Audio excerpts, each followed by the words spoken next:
Party ने आपको 32 साल की उम्र में बहुत बड़ा मौका दे दिया, लेकिन पार्टी को आप चौथे स्थान पर ले आए। आपके फोन को नहीं उठाया, जवाब नहीं दिया, आखिरकार था इसके बारे में साफ साफ बताएं। चिराग पासवान ने खेला किया यहाँ पे आपके साथ। आनंद मोहन तो कह रहे कि आपने उन्हें पूछा ही नहीं, फोन ही नहीं किया आपने उन्हें। मैंने अपनी बात पोस्ट में कह दी है। उन सभी लोगों का आभार है जिन्होंने पूरी मुस्तैदी से मेरे लिए काम किया, जिन्होंने षड्यंत्र रचा, उनके लिए भी आभार आपने लिखा है। एकदम एक लंबा चौड़ा पोस्ट करते बोल रहे षड्यंत्र रचा। जिन लोगों ने भी षड्यंत्र किया उनका आभार इसलिए है क्योंकि उससे बहुत कुछ सीखने का मौका मिला कि कैसे इस तरह की चीजों से निपटा जाता है। पीए की बात आ रही है कि कहीं ना कहीं उन्होंने ही विश्वासघात किया, देवेश चंद्र ठाकुर के जो पीए आगे चुनाव लड़ेंगे। पूरे तिरहुत में एक भी व्यक्ति, एक भी जनप्रतिनिधि ऐसे नहीं है जिनसे मैंने संपर्क साधने की कोशिश न की। नमस्कार, आप देख रहे हैं देशवा न्यूज, आपके साथ मैं हूं राजनंदिनी। तिरहुत में जो स्नातक की चुनाव हुई, वहां के जो नतीजे आए वो सबको हैरान कर देने वाले थे, क्योंकि उम्मीद लगाया जा रहा था कि वहां पे अभिषेक झा जीतेंगे, लेकिन हुआ ठीक उल्टा। वहां से निर्दलीय प्रत्याशी ने जीत दर्ज की है। खुद अभिषेक झा हमारे साथ बातचीत करने के लिए हैं। पार्टी ने आपको 32 साल की उम्र में बहुत बड़ा मौका दे दिया, लेकिन पार्टी को आप चौथे स्थान पर ले आए।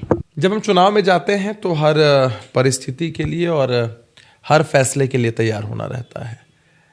जनादेश मतदाता मालिकों के आदेश को सलाम है, और जो नतीजे आए, मेरा तो ये मानना है कि हम हारते नहीं हैं, हम या तो जीतते हैं या फिर सीखते हैं।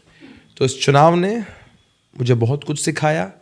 मैंने आभार व्यक्त किया है अपने नेता, अपनी पार्टी, अपने गठबंधन के प्रति कि मुझे बिना किसी राजनीतिक पारिवारिक बैकग्राउंड के मौका दिया, और मैंने पूरी ईमानदारी और साफगोई से प्रयास किया, मेहनत की। उन सभी लोगों का आभार है जिन्होंने पूरी मुस्तैदी से मेरे लिए काम किया, जिन्होंने षड्यंत्र रचा, उनके लिए भी आभार आपने लिखा है। एकदम हम वैमनस्यता की राजनीति नहीं करते हैं। हमने सबसे पहले नेता का आभार प्रकट किया, पार्टी का, गठबंधन का आभार प्रकट किया, फिर अपने सभी समर्थकों का, साथियों का, शुभचिंतकों का, सामाजिक सरोकार के क्षेत्र से जुड़े लोगों का आभार प्रकट किया कि उन लोगों ने कड़ी मेहनत की है। आप पोजीशन की बात भले कर रही हैं, लेकिन हमारे वोटों का जो डिफरेंस है सबके साथ बड़ा कम है। बहुत सारे वोट तो हमारी आंखों के सामने रिजेक्ट हो गए हैं। मैं तो ताज्जुब में हूँ कि कई ऐसे हमारे शुभचिंतक मतदाता मालिक थे जिन लोगों ने बैलेट पेपर पर दिल का निशान बना दिया था, टिक कर दिया था, अन्य कई चीज़ें लिखी थी, तो बैलेट पेपर रिजेक्ट हो गया। खैर, लोगों ने इतनी मेहनत की तब जाके हमें इतने मत आए, तो मैंने उनका आभार प्रकट किया। फिर मैंने उन लोगों का भी आभार प्रकट किया जिन लोगों ने षड्यंत्र किया। विश्वास लोगों के बारे में आपने लिखा, एक लंबा चौड़ा पोस्ट करते बोल रहे षड्यंत्र रचा, आपके फोन को नहीं उठाया, जवाब नहीं दिया, आखिरकार था इसके बारे में साफ साफ बताएं। हम मीडिया में रहने वाले लोग हैं, लेकिन हम मीडिया ट्रायल पे विश्वास नहीं करते हैं। हमने जो संदेश लिखा वो हमारे शुभचिंतकों तक पहुंचा हुआ है। बाकी जो भी बातें हैं वो पार्टी फोरम के अंदर, गठबंधन फोरम के अंदर होती हैं। क्योंकि बहुत तरह की भ्रांतियां फैलाई जा रही थी, भ्रम को फैलाया जा रहा था, लेकिन मैंने अपनी बात साफगोई से कही कि जिन लोगों ने भी षड्यंत्र किया उनका आभार इसलिए है क्योंकि उससे बहुत कुछ सीखने का मौका मिला कि कैसे इस तरह की चीज़ों से निपटा जाता है। जिन लोगों ने शुरू में सहयोग नहीं किया, विरोध किया, गठबंधन में रहकर भी फ़ोन भी उठाना मुनासिब नहीं समझा। आनंद मोहन तो कह रहे कि आपने उन्हें पूछा ही नहीं, फोन ही नहीं किया आपने उन्हें। मैंने अपनी बात पोस्ट में कह दी है और पार्टी के अंदर भी अपनी बात को रख दिया है। अब कौन क्या बोलते हैं उस पर जवाब देने का कोई औचित्य नहीं है। मैंने अपनी पूरी बात समझा दी है लोगों को कि अब चुनाव के नतीजे आ गए हैं, लोग आलोचना कर रहे हैं या आरोप लगा रहे हैं, झूठे आरोप लगा रहे हैं, लगाने दीजिए, लोकतंत्र में हर किसी को अधिकार है।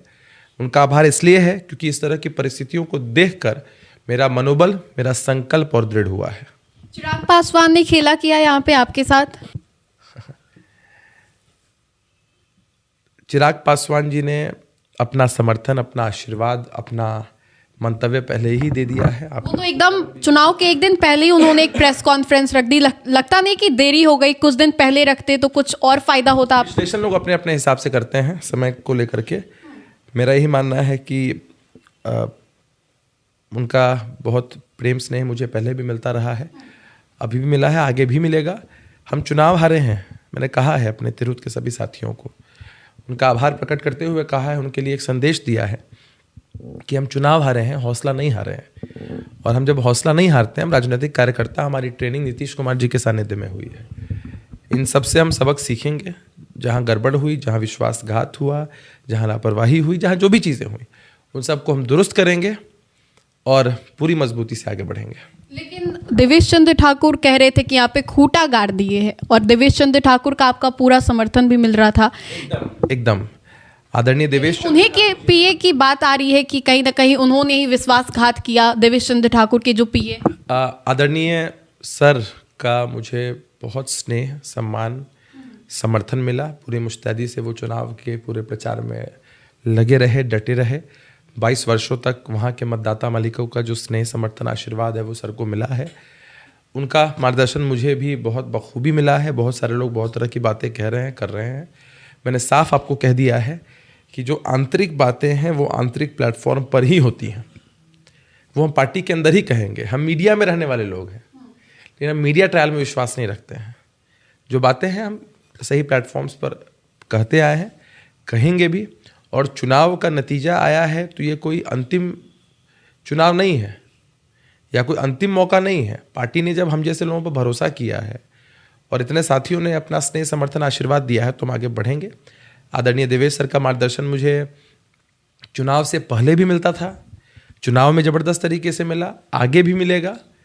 तो कोई शंका अगर फैला रहे हैं कहीं से, तो वो उनको मुबारक है। आगे चुनाव लड़ेंगे? एक लाइन का जवाब है कि हम लोग जदयू के कार्यकर्ता हैं।